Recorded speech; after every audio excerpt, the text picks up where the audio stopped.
भूतों का कोई वास्तविक आकार नहीं होता, वह किसी भी शरीर में जाकर उसी के अनुरूप बदल जाते हैं। इसी से प्रेरित होकर यह घोस्ट की कहानी लिखी गई है। भूतिया कहानी पढ़ने में रोमांचक होती है और ऐसी ही रोमांचक कहानी है भूतिया चिड़ियाघर। शहरों में लोगों की आबादी लगातार बढ़ती जा रही है, इसके लिए रिहायशी इलाके भी बढ़ते जा रहे हैं और रिहायशी कॉलोनियों को बनाने के लिए जंगल कट रहे हैं।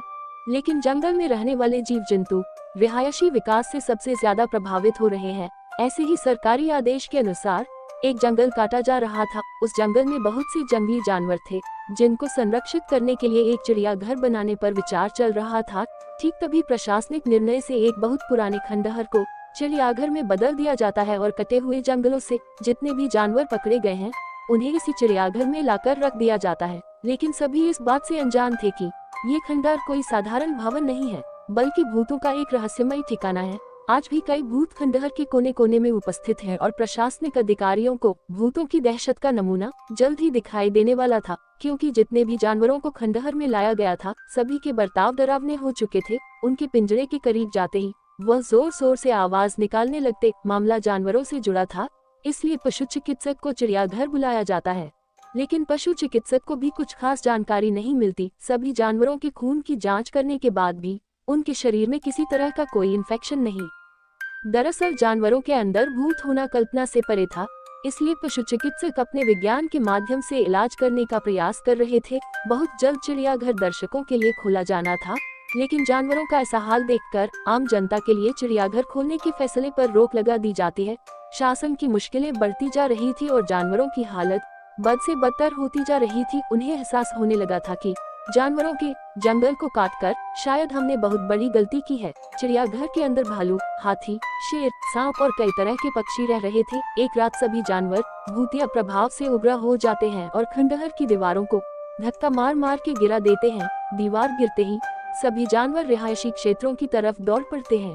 भूतिया चिड़ियाघर खाली हो चुका था और सड़कों में जानवर मौत का तांडव मचा रहे थे। रास्ते से निकलने वाली गाड़ियों को हाथी अपने हमले से क्षतिग्रस्त कर रहे थे और शेर, चीते इंसानों को कई टुकड़ों में काट रहे थे। शहर की सड़कों पर खून की नदियां बहने लगी और प्रशासन हाथ में हाथ धरे बैठा था। किसी को कुछ समझ में नहीं आ रहा था कि इतने सारे जानवरों को कैसे काबू में किया जाए। सारे शहर में कर्फ्यू लगा दिया गया था। सभी को लग रहा था कि जंगली जानवर अचानक जंगलों के कटने से पागल हो चुके हैं, इसलिए इतना नरसंहार कर रहे हैं। किसी भी कानून में इंसानों की जान को प्राथमिकता दी जाती है, इसलिए जंगली जानवरों को मारने के आदेश जारी कर दिए जाते हैं और आदमखोर जानवरों को हेलीकॉप्टर की मदद से ट्रैक किया जाने लगता है।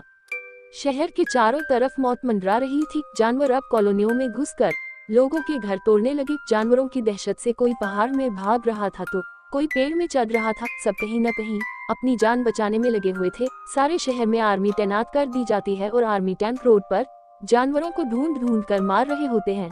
लेकिन जानवरों के अंदर भूत सवार थे, इसलिए वह बेखौफ होकर आर्मी के टैंकों की धज्जियां उड़ा देते हैं। हाथी अपनी जोरदार टक्कर से कई टैंकों को धराशायी कर देते हैं।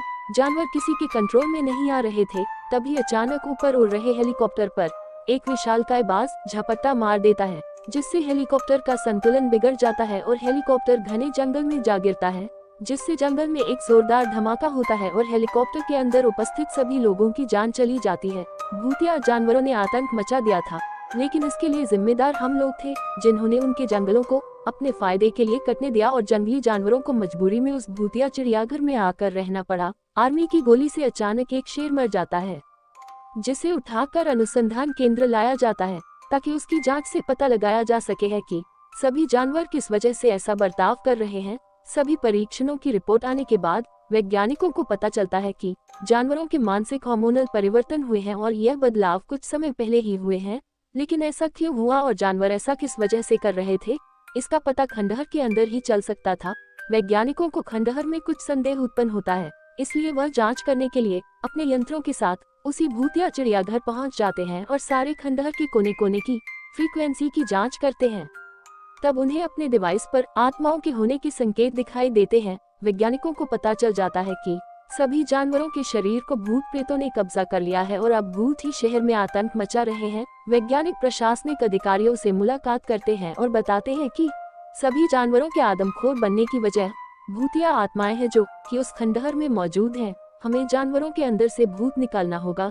ताकि जानवरों को संरक्षित जा सके और शहर को शमशान बनने से रोका जा सके। जानवरों को पकड़ने के लिए स्पेशल कमांडो की एक टीम बनाई जाती है, जिन्हें कुछ खास हथियार दिए जाते हैं। कमांडो एक एक करके सभी जानवरों को बुलेट गन इंजेक्शन की मदद से काबू में कर लेते हैं, लेकिन मजबूरी में कुछ जानवरों को जान से मारना पड़ता है। जानवरों को रिसर्च सेंटर लाया जाता है और उनके मानसिक बर्ताव को ठीक करने के लिए उनका न्यूरो हार्मोन ट्रांसप्लांट किया जाता है। कई दिनों के इलाज के बाद सभी जानवरों की हालत ठीक होने लगती है, लेकिन उस भूतिया चिड़ियाघर को हमेशा हमेशा के लिए ध्वस्त कर दिया जाता है। भूत केवल इंसानों को नहीं, जानवरों को भी क्षति पहुंचा सकते हैं।